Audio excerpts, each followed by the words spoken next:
What's going on, guys? Dare here with Fantasy Football Advice, coming at you with another fantasy football video. Today, we are going over the Week 3 wide receiver starts and sits. We're going to go matchup by matchup, let you know how we overall feel about each receiving core, and by the end of it, you will have a good idea of which wide receivers we're starting and which ones we're trying to leave on the bench. But of course, before we jump into the video, stat of the day. Yesterday's stat of the day was which wide receiver through the first 2 weeks has the highest percentage of their team snaps. The correct answer was actually DK Metcalf. Chase Broderick, you got this one right. As for today's stat of the day, which wide receiver with a minimum of 10 receptions leads the league in yards per reception? Leave your answer in the comment section down below. We'll be happy to let you know who wins in tomorrow's video. Also, guys, if you want access to all of our in-season content, including waiver ads, fab suggestions, trade targets, DFS plays, and more, go to our website. Consider signing up today. It's thefantasyfootballadvice.com. Link, as always, in the description box below. With that out of the way, though, let's hop right into the video. The first matchup we have is the Las Vegas Raiders on the road against the New England Patriots. This has a projected total of 48 points, which is fairly modest considering both of these teams completely went off last week offensively. But despite Las Vegas putting on a very strong performance, we really didn't see that translate to fantasy production for the receiver position. Darren Waller, the clear leader when it comes to receiving on this offense. Henry Ruggs would be the leader at the wide receiver position. Heading into last week, he was banged up, had a questionable tag. Once again, that is the same situation heading into this week, and the result was of course 4 targets, 1 reception, and considering he's going against a defense that should perform much better than the defense he faced last week, there is no way we can even recommend starting Ruggs in the flex. If we're not starting Ruggs, we're not starting any other wide receiver behind him. On the other side of the ball though, we have a completely different situation. Heading into this matchup, Julian Edelman makes a phenomenal start. We have him ranked inside the top 20. He's coming in off of a really great performance. 11 targets, a massive 179 receiving yards. He has not quite scored yet, but then again, I believe Cam Newton has only thrown for 1 touchdown so far, so I expect the chemistry near the red zone to develop as the season goes on. Edelman, of course, more of a PPR play or half PPR play, but he should be in line for a solid performance once again. The Patriots are 5.5 point favorites, which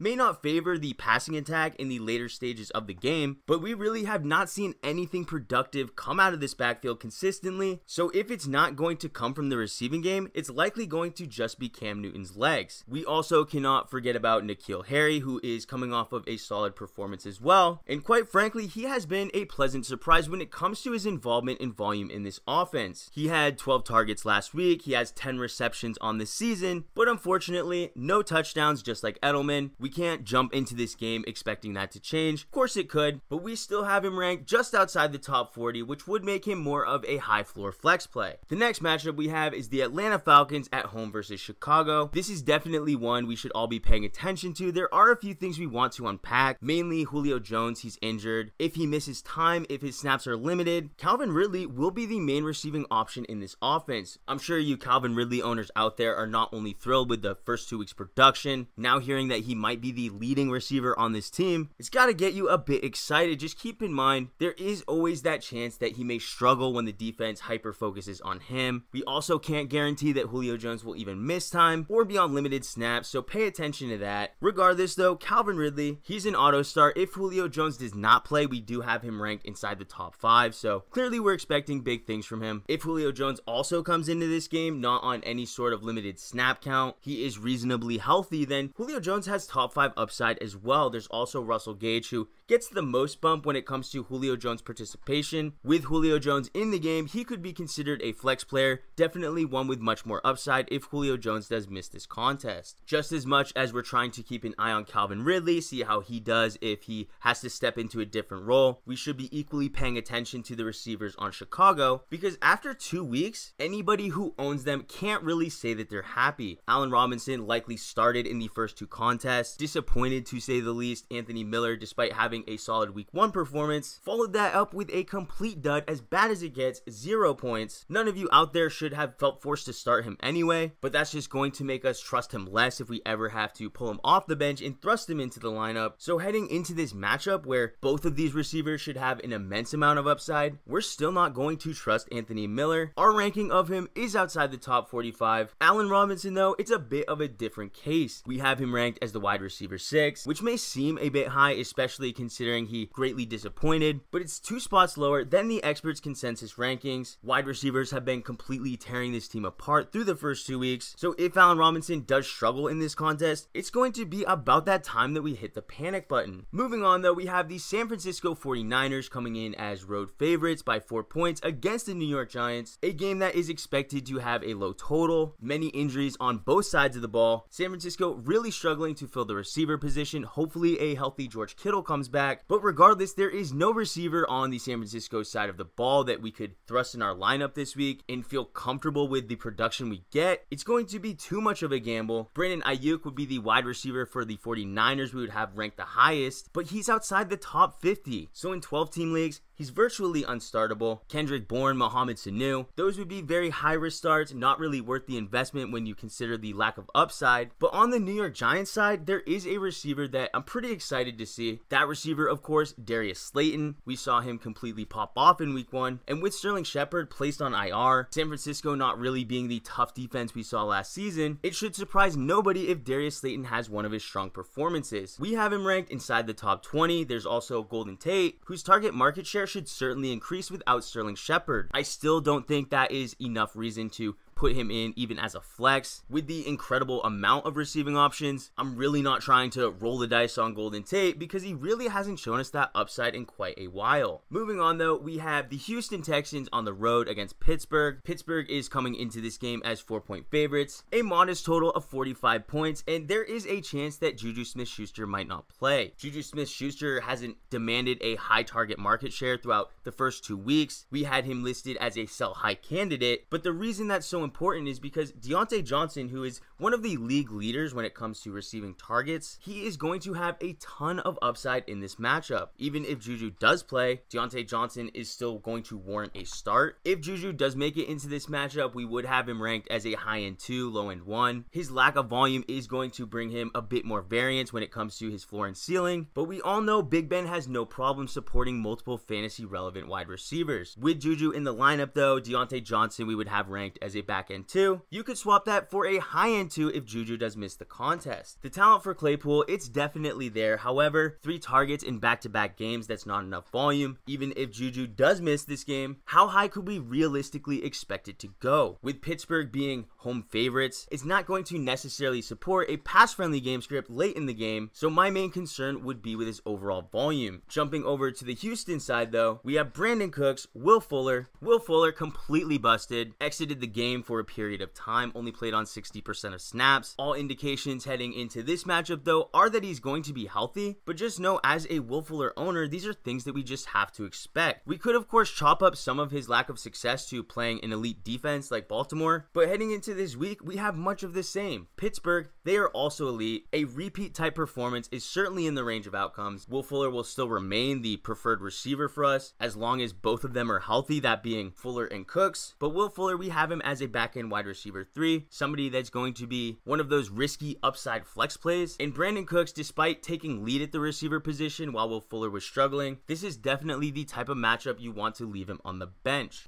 Moving on, we have the Cincinnati Bengals versus the Philadelphia Eagles. The Eagles will be at home. They are 4.5-point favorites in a game with a pretty modest total of 47 points. This certainly for Carson Wentz and company has the makings of a get-right game. They are still severely lacking weapons at the receiver position though. Alshon Jeffrey, not yet healthy and on the field. Jalen Reagor, as we know, tore a ligament in his thumb. He is on IR. And truth be told, the offense is going to mostly run through the tight ends and running back. Deshaun Jackson, of course, would be the main receiver option, but we haven't even been able to trust Deshaun Jackson's snaps, and even if he was playing the full game, he's a boom bust player, an older player, and although Carson Wentz should play better, he has literally shown us nothing to prove that. So despite the lack of production from Wentz, we still feel comfortable enough to have Deshaun Jackson in our flex. On the other side of the ball, we have 2 receivers in contention, AJ Green, Tyler Boyd. As we know, AJ Green has been getting everything but the production. We're talking one of the league leaders in targets, league leaders in in air yards, but the stats, it really just hasn't followed through. Tyler Boyd, however, was able to produce very well last week, definitely did not disappoint owners. However, AJ Green actually has the better wide receiver cornerback matchup. AJ Green is ranked as a back end 2, high end 3. Tyler Boyd we have as the wide receiver 30. Some of you may think that is a little bit low. He certainly is safer than AJ Green, but believe it or not, the Eagles are actually pretty strong, or have been at least through the first 2 weeks, at stopping slot receivers, and that's exactly where Boyd is going to play. I'm still trying to get both of these guys in the lineup. They are road underdogs against an offense that really needs to win, really needs to produce, so garbage time, almost a guarantee. But let's move into the next matchup. LA Rams versus the Buffalo Bills. Buffalo is only favored by about 2.5 points. Currently, Stephon Diggs is a top 5 wide receiver. We have John Brown as a top 10 wide receiver, so you don't need me to tell you, get these guys in your lineup. We of course don't have Stephon Diggs ranked inside the top 5 or John Brown ranked inside the top 10, and reason being, Josh Allen, he is exceeding expectations. Eventually he will come crashing down to reality because he's completing near 70% of his passes. He has 6 touchdowns through 2 games, which projected out for a season, that's 48 passing touchdowns. Not quite a sustainable pace, but he would need to sustain that for Stephon Diggs and John Brown to both continue to do what they've been doing. We still have Diggs ranked inside the top 20. As for John Brown, more of a top 36 guy, and it's nothing against them. It's more just a testament to this matchup. They're the type of team that could really give him a run for their money. They had a big upset win versus Dallas in week 1, were completely dominant against Carson Wentz and the Eagles, so the Rams, they are going to be a different level of competition. As for the Rams receivers, we really can't be thrilled with this matchup. On top of that, they haven't had the type of volume we had expected. Both Cooper Kupp and Robert Woods have seen a maximum of 8 targets, which is a fair amount, enough to get it done. But again, those are highs, and this is a very strong defense. That's not to say they can't exceed 8 targets, not even in this game, but it's difficult to expect their best performances to come against the toughest matchup. Neither one of them we have ranked inside the top 20, but both of them, they are going to be back-end wide receiver 2s. Titans versus Minnesota. Minnesota comes in as a home underdog versus the Titans. This game has a 49.5 point over-under, which bodes very well for Adam Thielen. Adam Thielen, of course, had a massive week 1 performance based on some garbage time production, but there is no denying he is the main target in this offense, the only one getting a significant workload. The passing game runs through him, and with the Vikings being at home, being underdogs, and Tennessee being a defense that can be exploited through the air, Adam Thielen, he's a mid-grade wide receiver 1. We're not as excited for the receivers on Tennessee. There's unlikely to be AJ Brown. Corey Davis, the likely leader from a target perspective, but his 9 targets in week 1, those were nearly cut in half to 5 targets in week 2. So since we cannot guarantee the volume, trusting him as anything more than a desperation flex is going to be a risky endeavor. Moving on, we have the Washington football team on the road versus Cleveland. Cleveland being heavy home favorites by 7.5 points, which may be very good news for Terry McLaurin. The Cleveland Browns defense just last week allowed Joe Burrow to completely go off. If we see another situation like that game, the Washington football team may be playing from behind for most of this game. That type of game script, it leads to more targets, and if Terry McLaurin is getting more targets, he has a massive amount of upside. We have McLaurin ranked as the wide receiver 13, so if you own him, feel very good about him in this game. On the Cleveland side, though, my excitement's basically the opposite. Odell Beckham, although he produced last week, he only had 6 targets. This was in a game with a ton of offense. Burrow threw the ball 61 times. The Washington football team, they don't have the ability to even score that many points, which may lead to a more conservative outcome, leaning on the running backs. So Odell Beckham, he's the wide receiver 20. As for Jarvis Landry, he's inside the top 30, but it's difficult to see a lot of upside with either one of these players unless they get lucky.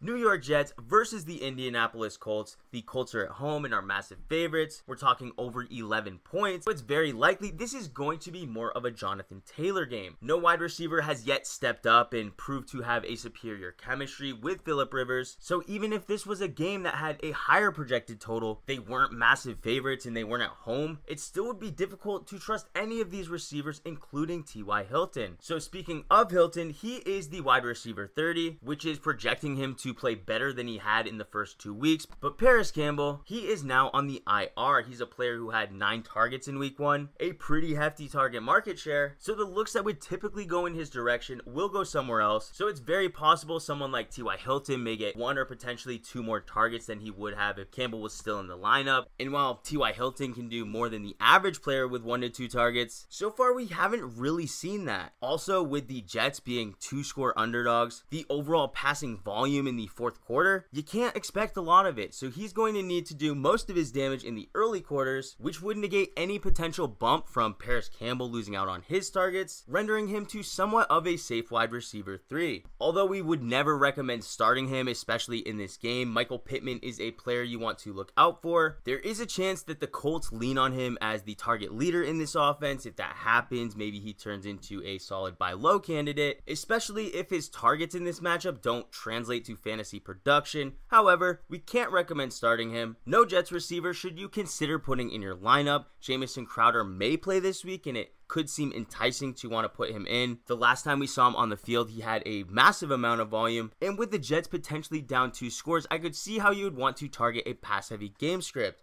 The issue is, though, with the hamstring, that could easily re-aggravate. I also fully expect the Colts to lead in time of possession pretty heavily, so although the Jets may be passing on a high percentage of their plays, the total plays for the offense, it may not be as high as you would expect. Moving on, we have Panthers at Chargers. The Chargers are home favorites by about 6.5 points. So Carolina, just like every other game, they're going to be passing a lot. How successful they will be is a different story. The LA Chargers passing defense is one of the best in the league. For that reason, though, we dropped DJ Moore. He typically is in that wide receiver 1 range. In this matchup, though, we feel more comfortable starting him as a mid-grade wide receiver 2. As for Robbie Anderson, he is coming off of his second back-to-back game with over 100 receiving yards. At this point, if you own him, I can understand why you wouldn't want to leave him on the bench for potentially the 3rd week in a row. But in week 1 and 2, he faced the Tampa Bay Buccaneers, the Las Vegas Raiders. Those are defenses that are known to give up big plays. The LA Chargers, they don't make those types of mistakes often. Robbie Anderson will have to get behind this defense. While it's possible, the odds of it happening in this matchup as compared to the first 2, it's simply just less likely. Another player I've heard brought up a lot is Curtis Samuel. There is a potential with Christian McCaffrey out that he does take some snaps in the backfield. Just keep in mind that a rush is much less valuable than a reception. So in order for him to be a solid start, somebody you would feel comfortable putting in the flex, he would have to be the primary pass catcher out of the backfield, which is just not likely. You definitely should hold on to him though. Anytime a player is going to be receiving more touches, his involvement's going up, he's just gaining more and more value for your team. If he did take over that role and maybe Robbie Anderson got injured, then you potentially have a player who's an every week start with a solid amount of upside playing from behind in almost every matchup. No need to risk it though on this first game where we aren't even guaranteed that he's going to be featured in any sort of role like that because he only has 10 targets combined through the first 2 weeks of the season.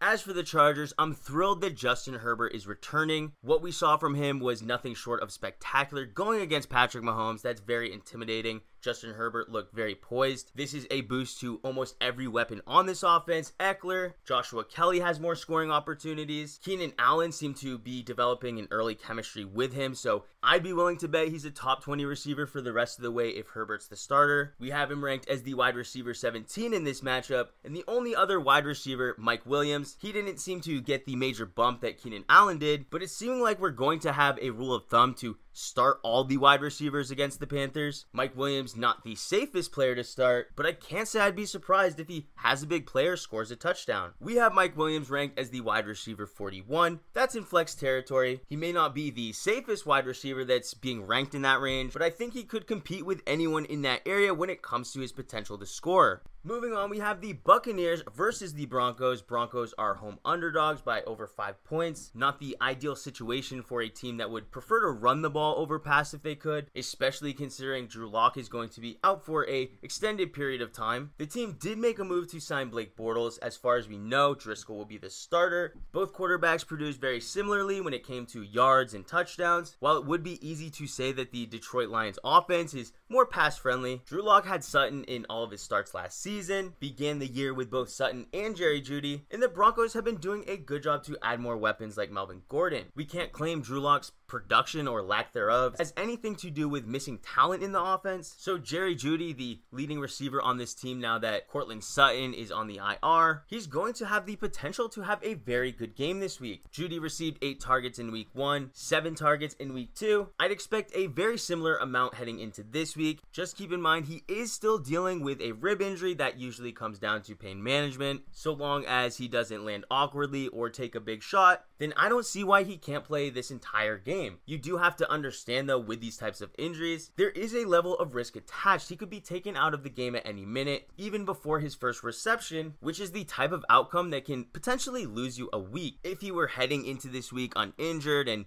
Drew Lock was his starting quarterback, somebody who he has began to develop chemistry with, we would be a bit more high on him, but you have to balance the risk with the reward, which does make him an ideal flex play because I wouldn't be surprised if he was able to finish top 15 if everything goes his way. KJ Hamler is likely to be the second wide receiver when it comes to top targets. For that reason, I can suggest to add him and leave him on the bench this week, but it's too risky to start him. The only real narrative you could put for a potential big game is the backup to backup narrative, and while that has held true on several occasions, it's not like KJ Hamler has been a superior talent that we've been waiting to break out. And Jeff Driscoll, we've seen enough from him to know that he's not the type of quarterback to throw for 3 or 4 touchdowns, so Hamler is going to need more volume. Volume on a Denver Broncos offense is not something that grows on trees. Like I said, they would rather run the ball, so maybe save Hamler for your DFS lineup. On the other side of the ball, Tampa Bay, super simple. Mike Evans, Chris Godwin, you auto start them as long as they're healthy. The only other name that's been thrown around was Scotty Miller, who is seeming to be a one-week wonder, but we'll see if his involvement continues to grow down the stretch. But for now, he already proved that the high target market share that he had in week 1, it can't be relied on week over week, so considering him as a flex play this week makes no sense, especially considering the Denver Broncos defense is much stronger than what they faced through the first 2 weeks. Up next, we have the Arizona Cardinals versus the Detroit Lions. It has a 55.5 point over under. You know that whenever it comes to these big games with the big totals, we want to start as many players as we can in these games, but DeAndre Hopkins has such a massive target market share of this offense that trusting Christian Kirk or Larry Fitzgerald, it's just too risky. Hopkins, however, is ranked as the #1 wide receiver on the week, so if you own him, expect a good game, but I'm sure you already were. For Detroit, though, we seem to have Kenny Golladay trending towards playing. How healthy he is exactly is unknown. There's always a risk to starting a player on their first game back from injury, but he was a second-round pick. He's very talented, and he came back on a game where it has a high likelihood of being a shootout, so it would be much easier to sit him if it was against a tough defense. So if you read between the lines, I'm starting Kenny Golladay, unless I get news that he is trending towards not playing, of course, or that he had a setback, because even 60% snaps from Kenny Golladay in a game against an Arizona Cardinals offense is likely going to have more upside than what you're going to put in the flex. For reference, we have him ranked right now as the wide receiver 31. So if every receiver you're starting is inside the top 30, then yes, we would sit Kenny Golladay. But since that's probably not the case for most of you out there, then Kenny Golladay is likely going to make it in your lineup. As for Marvin Jones, though, he's going to be a wide receiver 3. In week 1, he had 8 targets. Week 2, he had 6. We would have expected a little bit more from him, especially if we knew Kenny Golladay was not going to appear in either of those games. He has 78 total receiving yards on the entire season, so even though this is an amazing matchup and he should have a high chance to score, when it comes to Marvin Jones, we all know he just isn't a sure thing. The next matchup we have is Dallas at Seahawks, very similar to the last one in which it has a high projected total. In fact, this is the highest projected total of the entire week. So clearly we do want to get all of our playmakers involved. With Arizona, DeAndre Hopkins' target market share was very high, but with Dallas, even though they have a wide receiver 1 in Amari Cooper, there should be more than enough volume for Michael Gallup and CeeDee Lamb to potentially have good games as well. CeeDee Lamb through his first 2 games has had 8 and 9 targets, which has outpaced Michael Gallup. Gallup himself has had 5 in back-to-back games. I would be very surprised if Gallup only received 5 targets once again in this matchup, but if we had to pick which receiver is likely to receive the most targets out of these two, the numbers don't lie. CeeDee Lamb seems to be out-targeting him consistently. It is only a 2-game sample size, which is why we have these players ranked back-to-back at wide receiver 25 and wide receiver 26. Each one of them has the potential to be high-end wide receiver 2s or even potentially better, but there is always that chance that it's just one of the two that has a big game. As for Amari Cooper, he's a locked and loaded wide receiver 1. We currently have him ranked as the wide receiver 10, so Amari Cooper, he's in line for a big game himself. As for the Seahawks, Russell Wilson in the passing game has been completely on fire. We need to start taking DK Metcalf seriously, and we really took a stand on it. He's a wide receiver 1 in this game, but don't think we've also forgotten about Lockett. Lockett is also a wide receiver 1, a few spots behind DK Metcalf. Both players have been consistently involved in each game, so I feel very confident that neither one of them is going to disappoint. Through 2 games though, Metcalf has proven to be the one that has the most upside though, so I would take DK Metcalf over Tyler Lockett in a vacuum, but if you own either of them, they are certainly going to help you push for a win this week. The Sunday night game we have is the Packers versus the Saints. Saints will be at home. They will also be 3-point favorites in a game that has a 52.5 point over under. Once again, it appears Michael Thomas is going to be held out, which will leave Emmanuel Sanders, Traquan Smith to lead at the wide receiver position. Those of you that put Emmanuel Sanders in your lineup against a weak Raiders defense last week were definitely disappointed. Traquan Smith did end up having the better day. Traquan Smith had 7 targets on the day. He was able to come down with 5 of those, tacked on 86 yards. As for Sanders, he caught 1 of 3, just 18 yards. And while it would be easy to just anoint Traquan as the wide receiver 1 while Michael Thomas is out and injured, we still just can't say that with certainty. For that reason though, I don't think you could feel confident starting Traquan Smith. That obviously goes double for Emmanuel Sanders since he already proved to not be a performer last week. We don't have either one of them ranked inside the top 48. Clearly, we don't want you to start any receiver on this New Orleans offense, and oddly enough, we have a similar situation with Green Bay. We don't know for sure if Davante Adams will be ruled out, but he currently has a hamstring injury, and with the Green Bay Packers playing very well, it's probably in their best interest to give him the time off, fully heal. If Davante Adams does re-aggravate it, it could keep him out for an even longer amount of time, and to be frank, the Saints just lost to the Las Vegas Raiders. While Davante Adams gives the Green Bay Packers a massive boost offensively, I don't think Aaron Rodgers and the other pieces around him are any worse than the Las Vegas Raiders and Derek Carr. As for the other receivers on Green Bay, I wouldn't be trying to get them in my lineup if Davante Adams does play. While all 3 have been healthy and on the field though, Marquez Valdes-Scantling has been the one who has been more heavily targeted between him and Allen Lazard, and while the initial thought would be that if Davante Adams were to be out, then Marquez Valdes-Scantling would get a massive workload. The only difference is Allen Lazard fits the playstyle of Davante Adams much better. MVS, not much of a possession receiver, still struggling with drops. So if Davante Adams does get rolled out, I would probably lean in favor of Allen Lazard, but all in all, I would hope to find better options than either of them. The final game, the Monday night game, it's a great one. It's Kansas City Chiefs at Baltimore Ravens. Ravens are 3.5 point favorites in a game that's expected to have an over-under of 54 points. We'll start with the Chiefs, and Tyreek Hill has now scored in back-to-back games. His yardage in week 1, 46 yards. Week 2, he hit 99. He hasn't had a big explosion game when it comes to yardage, but he does have a good chance to score again because there is a strong chance that these teams just go back and forth, and Patrick Mahomes has already proven that when the game is on the line and they need to score, these are the playmakers they go to. It was promising to see Tyreek Hill's targets go up from 6 in week 1 to double digits, even hitting 11. We have him ranked as the wide receiver 5 this week, but unfortunately, Sammy Watkins, he's currently dealing with a concussion. It doesn't appear as though he's going to play. Some people will use that as a reason to start Mecole Hardman, but Hardman, he only has 4 targets on the season, so the larger target market share is likely to go to Demarcus Robinson. Which player will be better with their targets is probably a toss-up. I believe Demarcus Robinson will receive more volume, but Mecole Hardman, he's a big play specialist. He could probably do more with less. Starting either of them would be absolutely silly, and if you're desperate and if you're in a deep league and you just want to throw a player in so you can watch them during the game, they should see more opportunities in this game, but the only ones we can guarantee are going to be involved: Tyreek Hill, Clyde Edwards-Helaire, and Travis Kelce. On Baltimore, this should be a big explosion game for Marquise Brown. Marquise Brown is currently just outside the top 30 at the wide receiver position. While that's not super impressive, he only had 6 targets in each of his past 2 games. I would almost guarantee he's able to eclipse that number in this upcoming matchup because unlike in most other Baltimore Ravens games, they're